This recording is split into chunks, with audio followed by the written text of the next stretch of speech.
I'm Ashley, the Monogram Mompreneur, and in today's Tip Tuesday, I'm going to show you exactly how to make your appliques look so much better. What's the key, you might ask? Heat N Bond Lite. And for appliques, this is a game changer.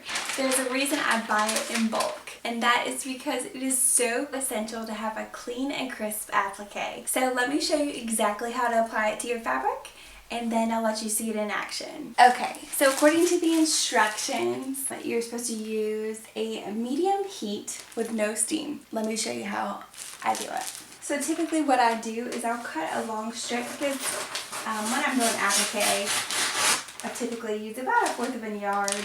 So I've got my strip, and you see it's kind of like there's a texture to it. That's the sticky side. So you want to put this side down with the paper side up to be ironed. So I'm going to be doing a long name applique, so I'm going to need a little more fabric. And just press my fabric. I just want to iron out any wrinkles before I get started.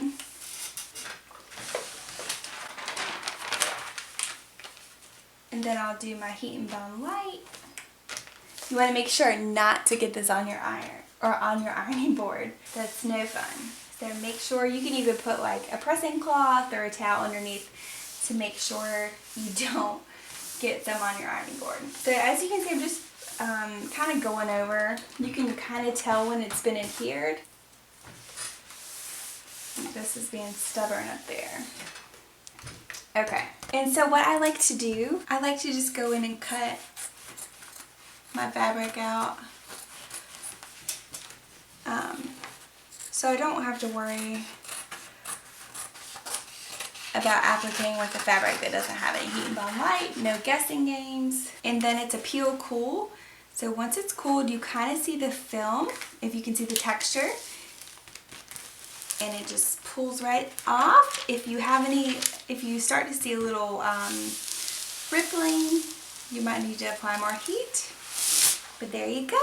And so it's got a nice, like, thick, almost like plasticky texture. You can see the shine. This will not only let your applique fabric cut nicer, be less fraying, but it'll help the fabric adhere to whatever you're putting it on after it's stitched out.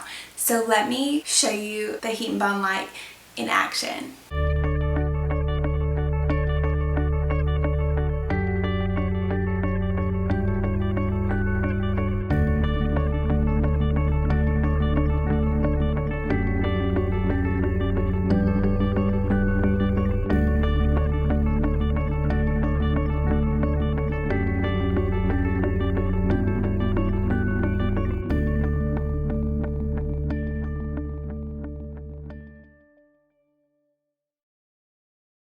Okay, so here's what it looks like all cut and trimmed. Here's what the final stitch out will look like.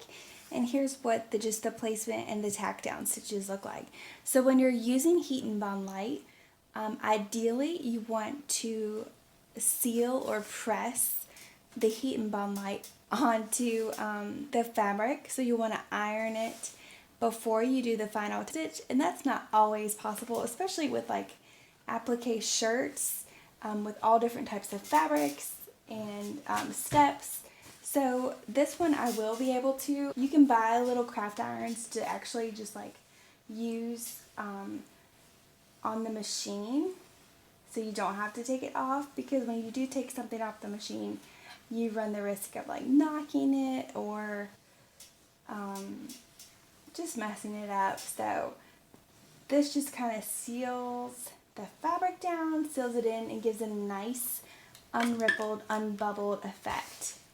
So as you can see, the result of using Heat N Bond Lite is amazing. It makes your applique shirts look crisp and clean. It makes your fabrics not fray, and it helps it adhere to whatever you're embroidering. So make sure you use Heat N Bond Lite to make your appliques look so much better, so much more professional. And I'll link my favorite in the description box below. But thank you so much for watching today's Tip Tuesday.